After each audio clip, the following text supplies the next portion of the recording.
Hello again, YouTubers. Ultimate SpongeBob 101 back here again on the Other Stuff channel. Today we have another Pokemon video for you guys.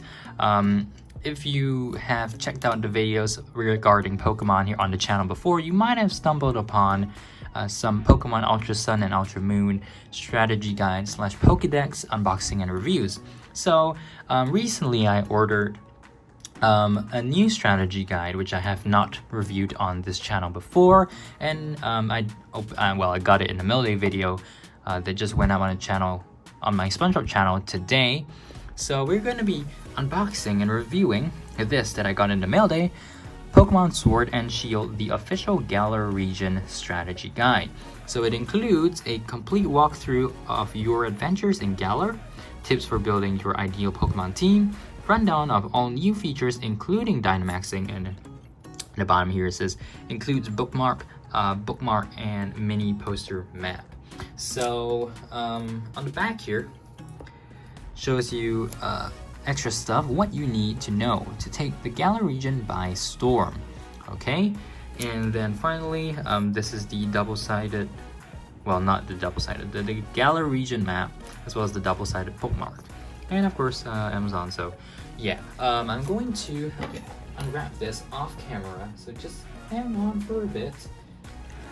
Okay, so I managed to get the wrapper off. It's over here, so that's the sticker that I'll remove later. But anyways, so here we have the book, really nice. I'm just gonna open it, and okay, so first up on the inside, I'm just gonna remove these 3 items. So these 3 items are, number 1, we have that double-sided bookmark, Pokemon Shield with Zamazenta on one end, and then Pokemon Sword, Zacian on the other. Okay, so that's that. We also have an ad for the Pokemon Sword and Shield Pokedex. I didn't get that because didn't see much use for it. Most of the information, if not all, is available online anyway. And of course, the information in this book is kind of online as well, just that I felt that it was more useful for me. So here we have the map of the Galar region, just tells you all the locations. Of course, it does not include, well, I mean, I'm not sure if they're going to update this book to include content from the DLC once all the DLC is released, but we'll have to wait and see. Okay, so I'm going to start off from I'm going to go through like each section. So the official Galar Region Strategy Guide here, and I'm going to go through as many things as I can. So here we have the table of contents. You guys can pause and read wherever you want to. These are all the Pokemon in the Galar region, which is, I mean, it's a checklist essentially. Okay, so what's new in the Galar region? Okay, and then also map of the Galar region. So this is essentially the same thing that you saw earlier. And it's gonna just explain some of the things, like some of the things that you get to do in the game, some abilities, of course type matchups, and of course some art as well. So this one doesn't include the concept art. If you want the concept art, I believe that is available in the hardcover special edition. I didn't purchase that because that was about $10 more, and I didn't really see much point in just paying that extra money for that, because again, I'm not going to use the decals in there, and it's not like I'm going to be able to sell it. So just figured, you know, I'll just get the cheapest version. And yeah, I mean, I'm not, as I said, they may or may not, these are the version exclusives, by the way. They may or may not update this for the DLC. I'm not even sure. Maybe they're just going to skip making a guide for the DLC altogether, and then that's going to be kind of disappointing. Personally, I like these strategy guides, not because they provide me the information I can't get anywhere else, but it's because it's always nice to, you know, just have an official guide for the games. So okay, we're moving on to the walkthrough, and this page over here shows you how to read the walkthrough pages. So again, you guys can pause wherever you want and just read. Okay, so I'm going to just flip through these now. I'm gonna just skip the first parts because there's not too much information there, but yeah, so we have first area Slumbering Weald, Route 1, and you can see the new style here. These are the steps, right? And then you have the item boxes, so visible items, tall grass, and random encounters. And of course, it tells you how rare or common those Pokemon are. Okay, so we have Wetchers here. Route 2. And Route 2 is always, it's pretty interesting because some people may not even realize that there are these areas on the northwestern end. Just because, you know, you have to have the Rotom bike upgrade after from Route 9. And once you get that, you can, well, ride the bike on water and then you'll be able to get there.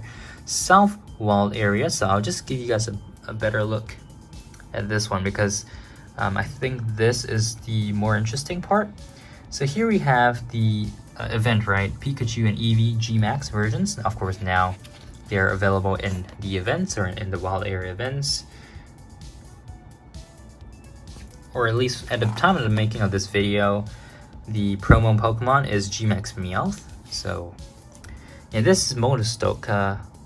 Well, I can't remember what he called the view from the top. But yeah, so some items there. You notice that the wild area part wasn't that too detailed. I guess they want you to kind of explore on your own. Route 3, this is the Galar Mine.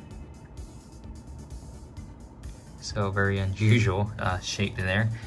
But and then of course we have Bead. Route 4. Turfield with the geoglyph. Okay, and also it has these random things like catch. So maybe some special or slightly rarer Pokemon. And of course they have the Pokeball guy, the ball guy, handing out apricorn balls, so that's cool. This is the gym mission, and then we move on to Route 5. Halbury, of course that's the place of the second gym, so you can see the mission there. And then Galar Mine number 2. So again, shows you all the Pokemon and items. Motostoke Outskirts. Then Motostoke Revisited. This is the Motostoke Gym mission. Pretty interesting. And then we have the North Wall area. So again, I'll give you guys a closer look. Visible items. All these are the items. But of course, there are many hidden items. So, and those do refresh daily, I believe.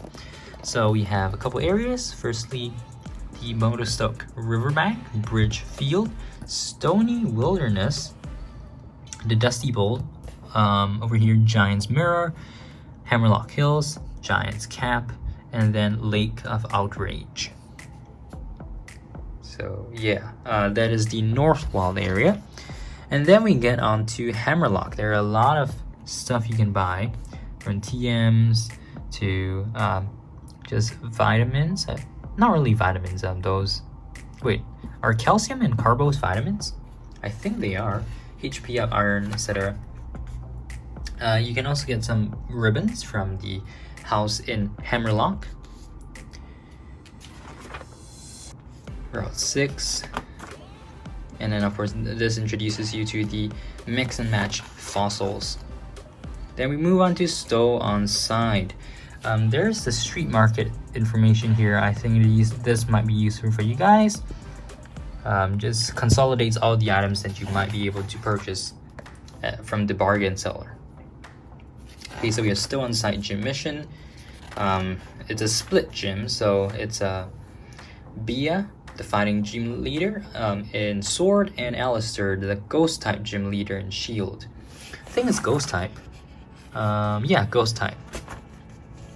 Okay, so then we have some extra story, as well as the Glimwood Tangle.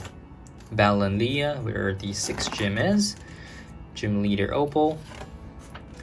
And then we have Hemlock Revisited, as well as Route 7. Route 7 is actually a really small route. Route 8, which is split into 2. the second portion being Steam Drift Way. Oh, look at the phalanx there. Okay. Then we move on to Circhester. I'm gonna move the book a little bit to the right. So yeah, Circhester, pretty interesting. Circhester Gym is also split. It will be Gordy in Shield, Sword, excuse me, using Rock Pokemon, and Melanie in Shield, Ice Pokemon, I believe. Okay, then we have Route 9. Look at that. So Route 9, and also the outer Spikemuth area, which is, you know, literally outside Spikemuth. And then we have the Spikemuth Gym Leader Piers, Dark type gym, and then we return to Hemlock and battle Raihan, which is the 8th gym leader. He uses Dragon type Pokemon. And then we move on to Route 10. Okay, so Route 10 is the snowy route of the region, and then we reach Winden City, or Winden. So this is a quick guide to the Champion Cup. I didn't know this actually. Turns out you can change your team while you're in the locker room. I had no idea. I've never tried it personally. So, oh, and also the Rotom catalog can be found in a house in Winden. Okay, so then we move on to the Champion Cup semifinals, as well as the Macrocosmos event there, as well as Macrocosmos's Oleana. And now we move on to more Champion Cup finals, Bea, Alistair, and then Raihan. Okay, so then, of course, Mr. Chairman Rose decides to unleash the darkest day, and then you have to find, or you have to seek the help of the legendary Pokemon and, you know, defeat Eternatus. Not sure why it doesn't tell you that you can catch Eternatus. Perhaps they just didn't want to spoil it, I'm not sure. But yeah, okay, so then we have Champion's Guide. Things to do as champion. Over here. So, you know, you guys can probably get all of these done if you haven't already. Alright, and this is where the post-game begins. So, Dynamic Size Disaster, Audacious Attack, and then Legendary Endings and Beginnings. So this is where you actually get to capture Zacian or Zamazenta, depending on the game you're using. And oh wow, look at this page. It's completely folded. I'm not sure why it is, but it's kind of disappointing. It's folded in. Oh well. And also we have the Advanced Trainer Handbook. Now this one I'm not going to take too long to go through. I'm just gonna flip through, and you guys can pause wherever you want to pause. Basically just tells you a little bit about how to play the game in battling, which is personally, the important thing here is the judge function. I think that's pretty useful. You can get that once you finish a game. So some shiny Pokemon information. Shiny Pokemon, of course, plenty of ways to get them in Pokemon Sword and Shield. Okay, and then training Pokemon, using abilities, learning moves, and using items.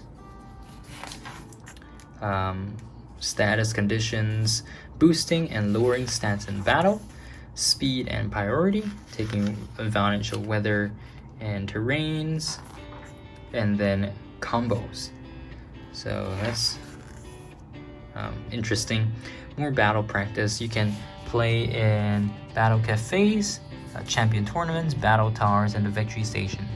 Of course, the victory station is where you'll be able to access all the competitions and so on. Okay, so some information in Battle Cafe. This is where you actually manage to get all the candies or the sweets to evolve Alcremie into its various 60 or 70 plus forms, depending on whether you want to count in shinies or not. So champion tournaments, competing trainers, so these guys are going to challenge you. The battle tower. So you do get some rewards for racking up wins as well. And then moving on, we have the victory station again. Rental teams. I think the rain team is awesome, by the way. Okay, Nintendo Switch Online. So this one, pretty important. Usually, I mean, in these games, if you don't have it, it's kind of hard to, you know, get any replay value out of it. So linking your accounts. Completing your Pokedex. Okay, so this is the Pokedex part. I'm just going to speed through this one because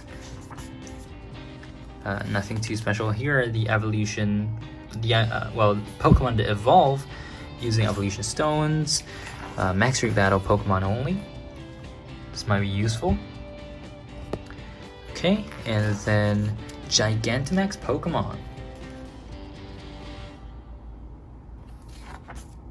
So this is the quick overview of all the Gmax Pokemon that were revealed at the launch of the game. Of course, Gmax Snorlax is in this one as well because it was made available pretty quickly after the release. Oh wait, no it's not.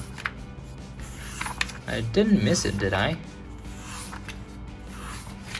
Yeah, okay, so it's not here because, well, it wasn't released immediately after. It was released in, I believe, December. Okay, so here we have ribbons, marks, and special titles, as well as some kind of shows you like other ribbons that you could get from other older games. Pretty interesting, actually. Finding Pokemon eggs, egg groups. So these are all the egg groups. Pokejobs. I think it's a pretty boring feature in my opinion. I'm not sure if you guys actually use it. Pokejob list, so that catalogs it all for you. And then the wall area, so it kind of tells you a little bit more about the wall area with the map of the wall area again. Hidden items in the wall area, so I was kind of mentioning that earlier. These are all the areas where the hidden items may spawn. There are a lot of them. So yeah, pretty interesting. And these are all the walled area encounters for the walled area. So this is Axe's Eye and Bridgefield, Dapple Grove, Dusty Bowl, East Lick X-Wall, Giant's Cap, Giant's Mirror, Giant's Seat, Hammerlock Hills, Lake of Outrage, Motostoke Riverbank, North Lake Milo and Rolling Fields, South Lake Milo and Stony Wilderness, Watchtower Ruins and West Lake Exwell. And yeah, so that's kind of it. So this also kind of tells you about a Watchtower Lair, which personally I've never gotten to use because they haven't had really many events there. So it's just a rundown. The Rotom Rally, people to meet in the wild area including ingredient sellers, the Camping King, Digging Duo, some other folks as well. Pokemon Camp. I'm not sure if they actually catalog all the curries. I don't think they are going to. So that's that. Oh, hopefully there is cooking curries. Yes. Or not. Okay, so these are the main ingredients that will determine what the curries will become. Probably. So, I mean, that is kind of a catalog after all.